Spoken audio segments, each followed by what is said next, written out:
right, first item, let's do the Pledge of Allegiance. All right. I pledge allegiance to the flag of the United States of America and to the republic for which it stands, one nation, under God, indivisible, with liberty and justice for all. All right, thank you all for coming. And if you wish to speak on an agenda item, please wait for an invitation from the board chair. During that discussion, for comments other than school district matters, you may speak during the designated public comment period. Before speaking, state your name and keep remarks brief. Respectful conduct is expected at all times. The chair may interrupt or end comments that are too long, off topic, inappropriate, or violate privacy rights. This is a school board meeting held in a public setting. Thank you for your cooperation in keeping it professional and on track. All right, this second agenda item is to review and adopt the agenda.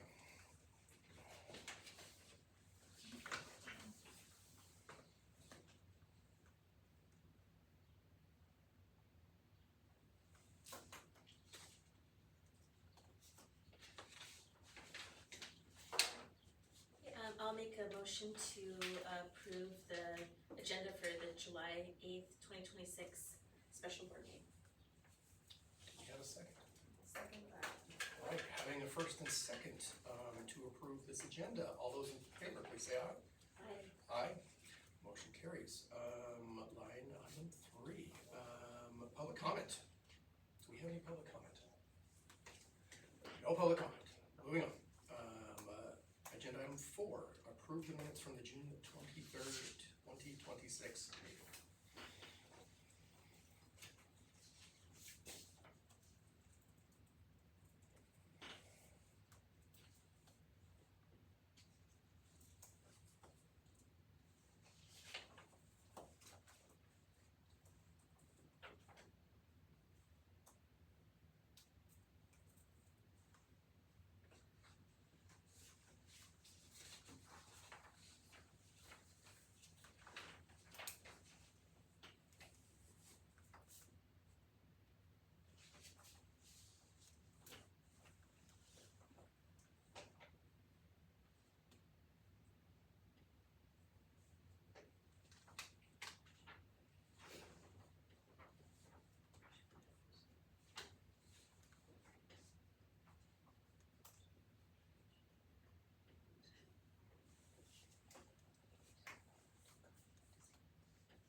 Do we have any motions? I move to approve the board meeting minutes from the June 23rd meeting. Second? All right, having a first and second. All those in favor, please say aye. Aye.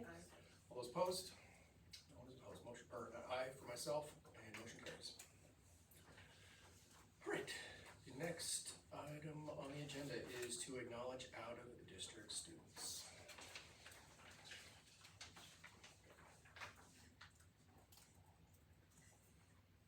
And I gave you the list of the group that we're acknowledging today, and I have the forms that Pat has to sign.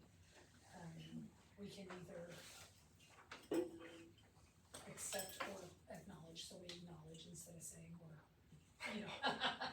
yes, we accept this, we like this, we acknowledge it. I mean, not that things don't continue to march forward, but it looks like there's a lot of 12th graders that we will not be paying for after this year, which would be nice.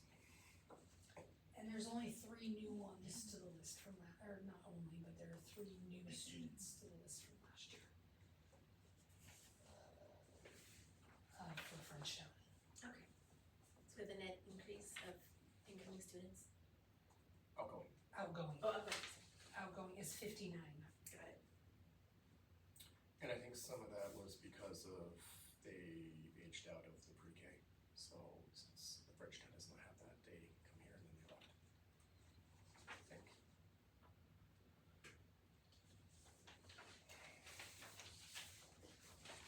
Do we have an increase of incoming students? No, we don't have any new ones as of right now. Fair enough.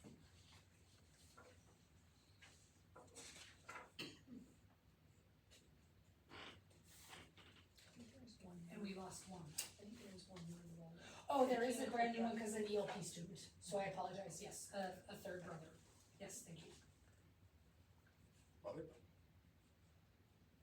So we're even from last year since we lost a 12th grader.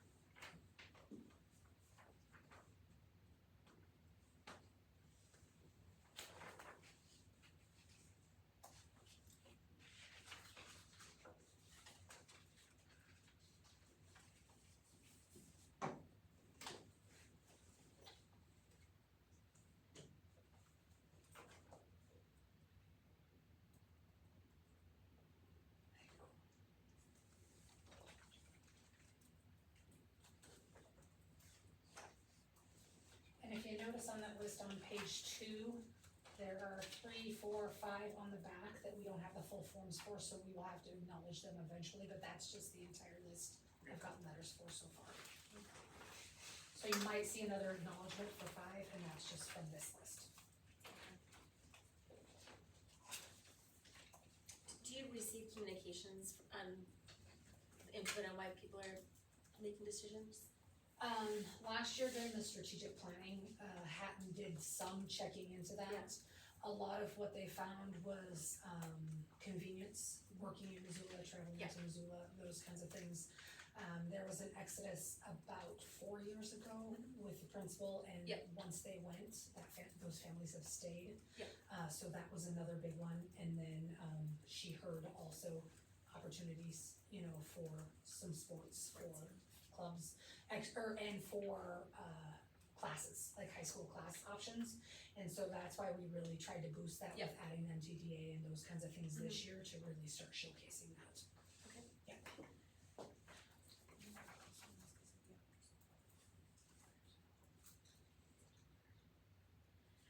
That was a big one for some people, was the after-school program. That was also another one, she did mention that. Yeah. They just can't get Leaving that, and we're in the talks right now of getting that started. Yes, some kind of Friday and or after school program to help out with that. on Friday and Yeah. possibly. We're gonna keep the music program for Friday and then see if there's some other activities we can do for some Fridays, but even from 4 to 6, keeping people for parents that do work in town and can't get to their kids.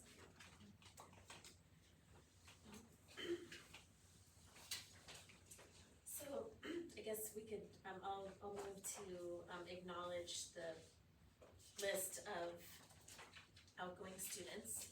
Do you wanna keep that separate from the incoming? Yes, yep. Does that motion need to be more concise, or is that? No, that's pretty much it. I'll second it. Right, we have a first and second, we acknowledge. Next line item is to accept incoming students from out of district.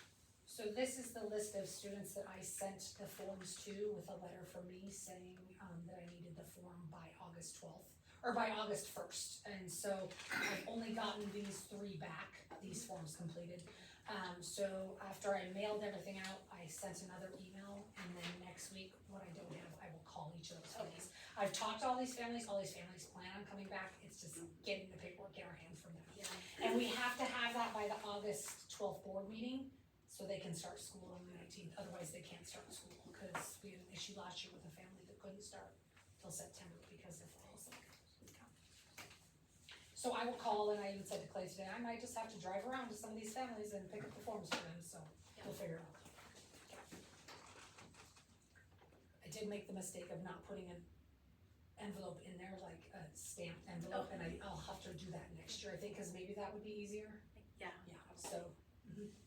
Yeah, most of these are long-term students anyway. Yes, They've been yep, here for several years, so. Would it be? And like I said, I've talked to all the families and they all had planned on coming back, so, Did we talk about DocuSign previously for some other stuff? Yes. Maybe we could do this via DocuSign, Yeah, and they could just do it on their phone. yeah, I spoke with somebody at DocuSign and they had to get me in connection with somebody else who handles like school districts, cause I guess we kind of fall under a different umbrella as far as legal documentation goes. So haven't had time to sit down with anybody, but next year hopefully we'll have that implemented. Perfect. I move to acknowledge the incoming students from out of district for the 26-27 school year. Or we're gonna accept it.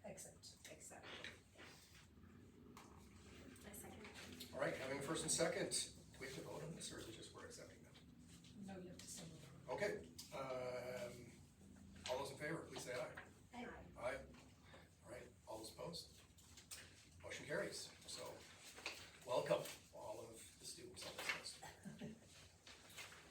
The next line item on the agenda is to approve the MTSBA policy updates for 2026-2027. Sorry, put that in backwards order, but, and this is just Montana School Board Association. We are a member and they do all of our policy updates based on state law, based on MCA code. So sometimes there will be options that we can go through and say, hey, we would like option A or B. These are all just straight from law and Montana code, so they are things that we have to do as part of the school district, so.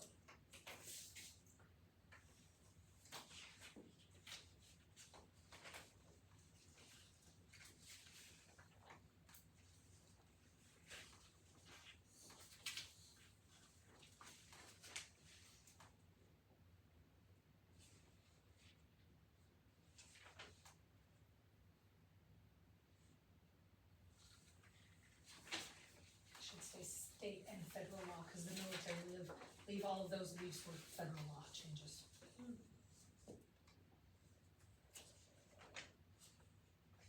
That's a lot of policies. Yeah. It's actually a really small list.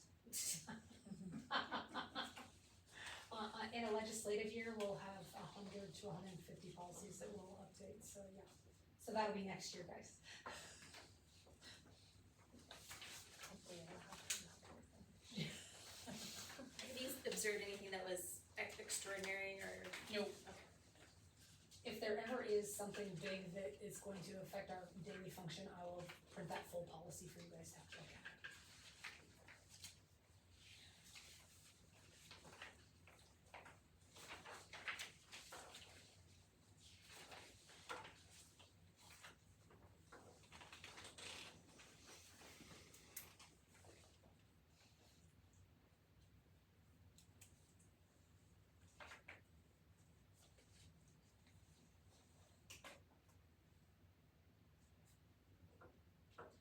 Okay, I move that we approve the MTSBA policy updates for the 2026-2027 school year.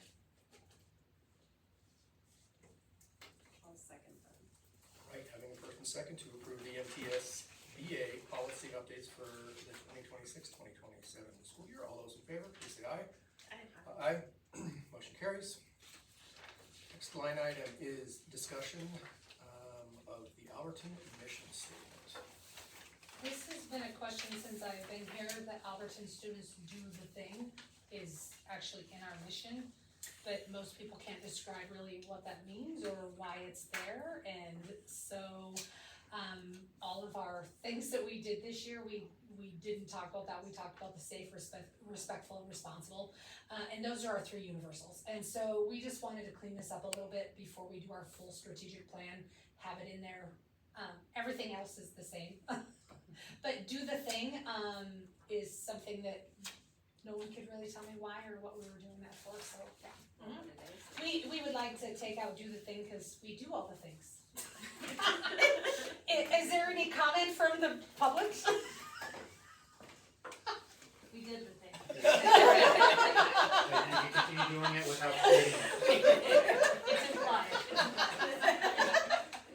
Yeah, it's an interesting phrase. Yeah. Yes. I'm an early adopter of the proposed change. You might have been one of the ones that asked me, there were a number of people, and I was like, unfortunately, I can't even tell you why or what. So, yes, so it's just that, everything else, the premise is the same in there, so. Any of the meetings resolutions. So this is a discussion, we're not, are we proposing change? We're just striking that line, the highlighted part, Yep. as long as you guys want to. I think we should do the thing. We should strike it, yeah. Do we have to vote, or? Let's go ahead and vote then, since you guys are okay, because mission statement has to go through the board, so let's Okay. go ahead and vote on it. Do we have any motions to strike the thing from the record, or the mission statement? Okay, thanks. I would like to make a motion that the Alberton School District modifies the mission statement to strike the term Alberton students do the thing, effective immediately. I second that. All right, having a first and second to alter the Alberton School District mission statement. All those in favor, please say aye. Aye. Aye. Motion carries. We did it. Okay. Next line item on the agenda is the discussion of the FY '27 lunch reimbursement rate. And this just came up, and I'm gonna have you help talk about this as well, Sarah, because, we're doing a bunch of end of the year budget kind of things, and our school lunch fund is $17,000 in the hole. So, 22,000, and I still have to go back and I have an entire fiscal year to reconcile, cause nobody's reconciled with the county for 1 month this last fiscal year. So, I've got a lot of work to do. Today I finally just reconciled the student activities account with Evelyn. It's taken weeks to go through and find things, so now my next project is to really hit the big books and try and figure out what's where and whatnot. But I was trying to figure out why the lunch fund was in such a big deficit, and I discovered that we do free meals for our staff, and I didn't know that. And nobody had reimbursed our lunch program the entire school year for all these free meals for staff, so I got that caught up. But we also received a phone call in the same week that I was trying to figure all that out. We got a phone call that we are gonna be, we're gonna have a lesser reimbursement rate for our students' meals next year. I guess the rate that we had was for a 4-year period, and this last school year was that 4th year.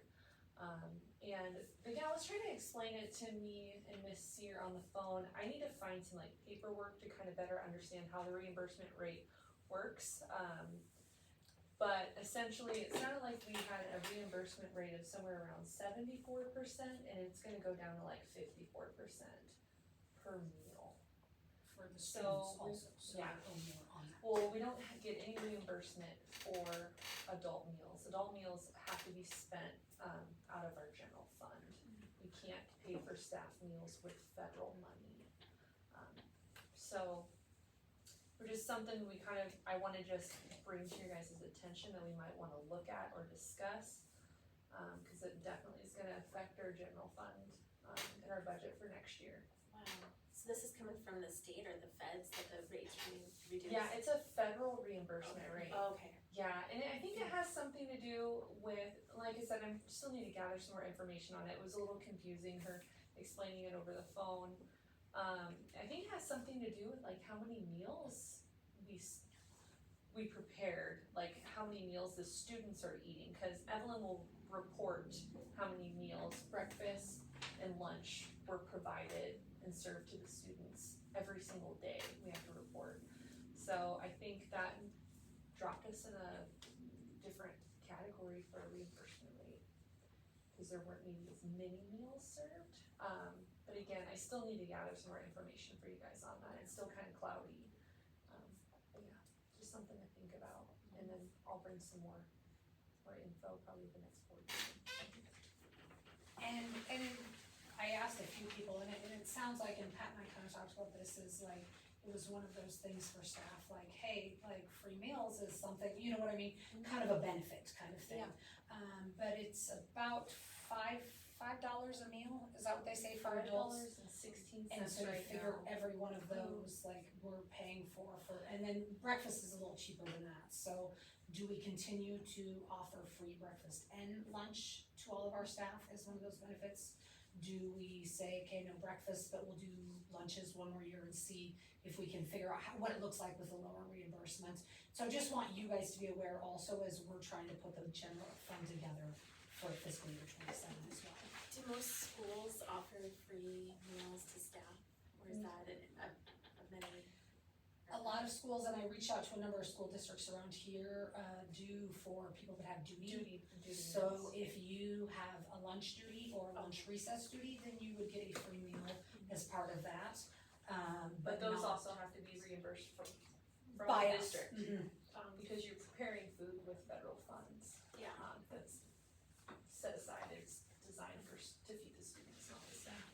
So, and, you know, and maybe it's just something we see how this next year goes with that too, but just really something to think about, cause I mean,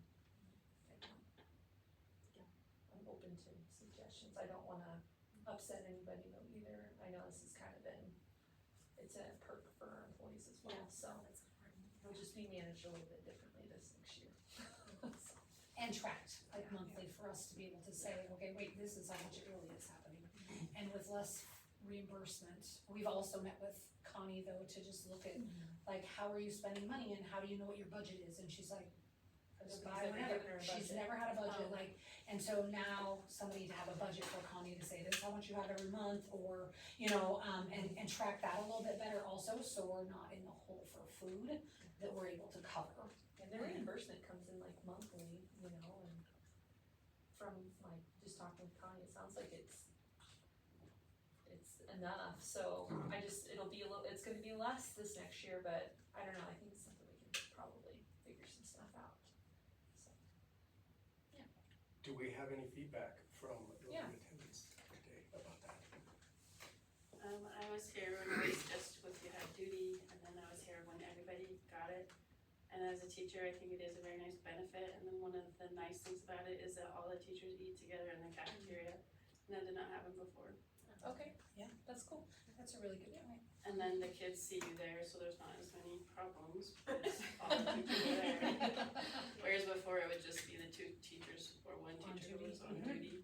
I will say, I had to go through the daily sheets with Evelyn, and all the adult meals were tracked for the entire school year, and there's like about 20 of you guys eat lunch, That's awesome. you know, almost every day, so it's definitely taken advantage, like, because it's a benefit for the employees, so, but it And just, it's a I think nice- we might just need to plan in our budget, a little bit more would have to come out of the general fund for that, so. It's a nice time for us also to connect with each other, because like, how it was last year was like the elementary teachers and all the high school teachers could eat at the same time.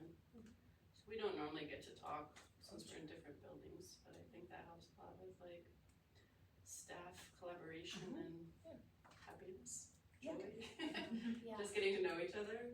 Like All those adult things. conversation. Yeah. I was gonna say, I also know, you know, my youngest definitely expressed that there were a couple of teachers who would rotate throughout and sit and have lunch with different groups every day, and it was something that she really enjoys. Right. Good point too. So I think tracking it this year, we could definitely do that, because we're going to be tracking monthly and just kind of keep you guys updated in our monthly, you know, reports or something like that, and just kind of see what goes and go from there. Yep, and then as we're creating that budget, we'll just put a line item in this year, cause there was nothing even written in there. Oh, yeah. Into the general fund either this year, that it was even mentioned that would be appropriate, and so to actually put it in there and make sure we can find space for it will make a difference as well, so, yeah. Okay. Any alibis? Okay. We have discussed the lunch reimbursement rate.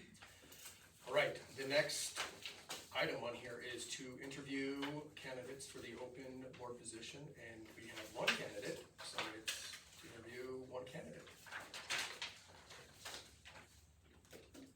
Are you ready? Yes. Just put you right on the spot here, right? Oh, here, we have a set of questions for you. There was an extra set of questions. I can just pass it along here. Just in Sorry, case hold we on. read them really fast. Yes.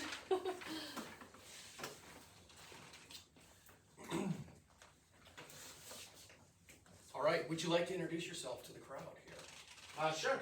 Yeah, so my name is Hunter Rail. My last name does not look like rail, but it's pronounced rail like railroad. I have lived in Alberton since 2010, born and raised in Kalispell, Montana, and moved to Missoula for college. And then married my wonderful wife Sheila in 2010, bought a house in Alberton because we were looking for rural and price was right. And we've kind of settled in since then. I got 3 kids that go to Alberton School. Early on we went to Frenchtown and actually I think it was, my youngest started in TK, because they offered that here and not in Frenchtown, as was discussed earlier. And then I actually transitioned him to Frenchtown for a semester, and then we moved all three kids to Alberton, after winter break last year, and it's been great, so. That's a little bit about me. All right. Well, we have 7 questions for you. We are gonna go in round robin format here. I will start, and then we'll go down, just start again until we're all through. And following that, we will go into closed session. We will discuss your answers, and then we will go back into open session and take a vote. Sound good? Sounds great. Cool. All right, question number 1. Why are you interested in serving on the Alberton School Board of Trustees, and what strengths or experiences would you bring to the board? So yeah, I'm interested in, serving on the Alberton School District Board of Trustees, for a couple different reasons. One, I have kids that go here, and their future matters to me. I think the community, even though we're not necessarily openly social outside of, the school functions a lot, the relationships I built here within the community through sports and school programs matter, and we love the community. So, I think the school is an important aspect of the community growth. We see, school houses coming in all around us in the area. And I think the decisions that the board is responsible for make an impact on not just students, but the, teachers, staff, and then also just the community as a whole. So I look forward to, supporting those functions and having my voice heard. As far as experiences that I bring, I'd say probably one of the things that allowed me to succeed in my professional life, I worked at DirecTV. I started there when I was 20 years old, and my plan at the time was to be there for 3 months, and I'm hitting my 19-year anniversary next month. In that role, I've grown a lot. I started off as a call center employee. Currently, I do advanced analytics, and so it's a pretty high-end technical job function. And a lot of that is about making informed decisions. It's data-driven. Those are skills that I would bring to the table in order to, make decisions that make sense. So part of that is also working in cross-collaborative functions, recognizing that not everybody's gonna see value in the same things. And so being able to find ways to communicate and work together to meet a common goal of bettering the community are things that I feel like I can bring to the board. Thank you. Mr. Rail, what do you believe are the most important responsibilities of a school board trustee? And how do you see the role of the board different from the role of a superintendent and staff? Yeah, I think, one of the most important responsibilities of a school board trustee is to look after, the school district. There's a lot of, has come up in these meetings, like budget constraints and making decisions, that make, financial responsibility, but also bettering the lives of the students. I know there's a lot of legality, things that can come up in terms of any kind of workplace. There's laws you have to abide by, conduct that you have to adhere to. And so making decisions with, knowing the parameters of, serving the students, but also, maintaining, legal standards as well is really important. As far as differing from superintendent and school staff, I think one thing that's different is you're not a paid member of the school district, so in a way you're kind of removed from that aspect, so you can be less, I would say, bias is not always a bad thing, but it can be. And so having somebody that's kind of removed from it and offering a little bit of oversight in the decision-making process is important, as well as bringing, different perspectives into those decisions as well.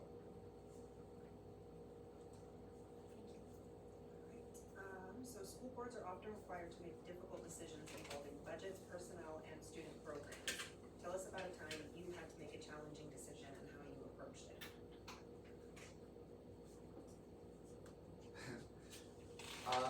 I can think back to, a situation that's not too long ago, with COVID. There was a lot of high energy and, different opinions in the community, whether it's, politically driven or safety driven, things like that. And part of that is sometimes coming across, decisions on like, workplace, do we work at home, do we work in an office type setting, what kind of safety standards are in there. So I think, there was a situation I had in my professional life where I didn't necessarily see eye to eye with some of the other leadership on some of those decisions.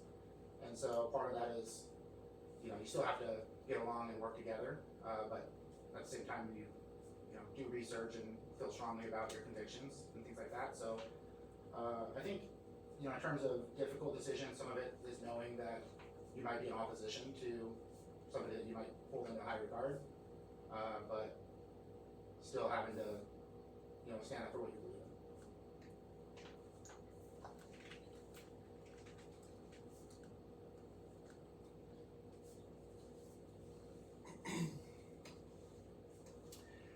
How would you balance the concerns of individual parents or community members with the best interests of all students and the district as a whole? I think one of the most important aspects of that is making sure that everybody has the opportunity to have their voice heard and respected. I can actually think of like a situation we're going through right now with my daughter's softball team, where they're considering bringing in a new player onto the team. That's exciting in terms of the potential for that team, but it also sometimes means that other people may get less opportunity. And I think that situations like that is pretty common, with just life in general. So it's gonna be very rare to find situations that benefit 100% of everybody all the time. Otherwise, like, what's the point of us being here, right? That those are easy decisions to come by. So I think part of the school board is to really hear the community and weigh those with, short-term success, but also look at long-term success.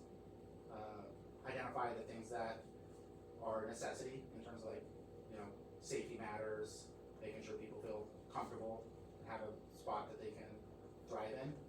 And then beyond that, look at, in addition to the bare minimum, how can we make Alberton a successful place and a great place for people to excel at. And so I think those are some things that I'd be looking forward to.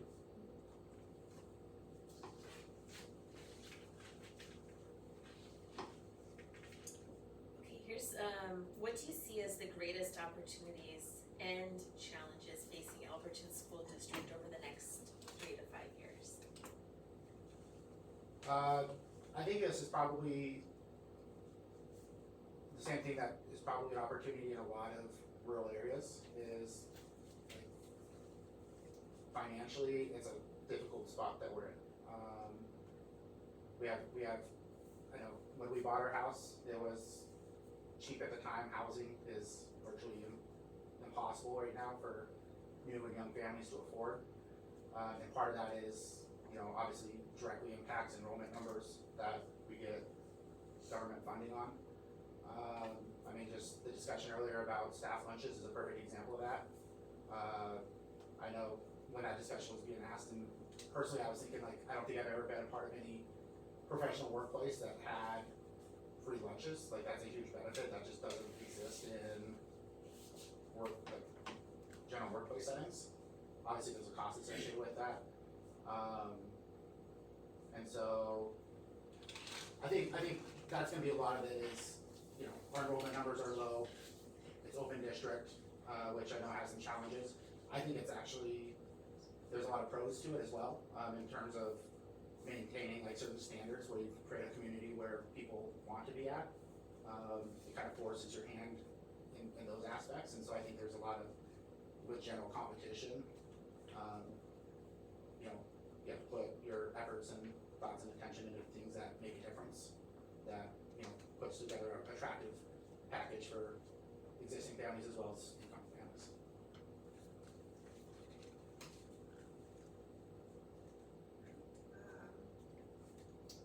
school board members are expected to work collaboratively, maintain confidentiality when appropriate, and support board decisions once they are made. How would you contribute to a positive and effective governance team? So I think this is something that, you know, communication is at the forefront of all that, and being transparent, and then recognizing that you are part of a larger team, I think is important as well. So, you know, as far as collaborative, you know, I think communication is one of my strong suits. There is, you know, my workplace settings, you know, sending communications and emails out, when there's policy changes, or even just exciting news to share. I had a mentor once upon a time that said, you know, bring others along onto your success. And I think that's an opportunity for the board to celebrate together on the things that you do great, and then also just work hard to solve problems that might exist out there, so.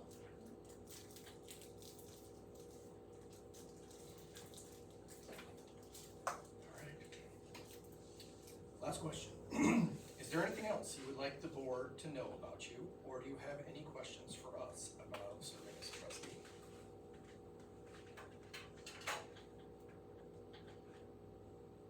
I mean, not that there's a lot of competition tonight.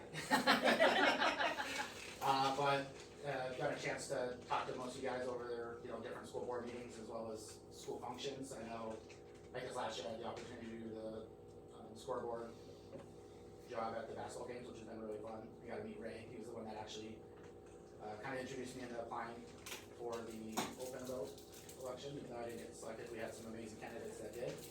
And then this opportunity opened up, so looking forward to potentially working with you guys on the school board. Know that, you know, we're pretty vested and in love with the Alberton School District. I know I mentioned that my kids went to Frenchtown before. It's not lost on me that Alberton doesn't have a softball team, and my daughter's huge in softball. We keep asking her, like, you know, what does the future look like for you? And I can't even get the sentence out, so she's like, moving's not an option for her. There's, you know, as far as open district goes, she just loves everything about the program that we have to offer here, and I want to be a part of that. So, thank you guys for all the years and stuff that you've done up to this point in time, and looking forward to things we can accomplish together. Thank you. Yeah. All right, with that, we are going to move into closed session. So I move that the board enter into executive session under MCA 2-3, 203, to engage in discussion pertaining to potential board candidate. The right to the individual privacy in this case clearly exceeds the merits of public disclosure. So we are going to stop the video and, Oh, you want us to leave? So Yeah, we can just, you guys we'll just leave. pause that. We could go into Alicia's office. sure. You can all hang out here.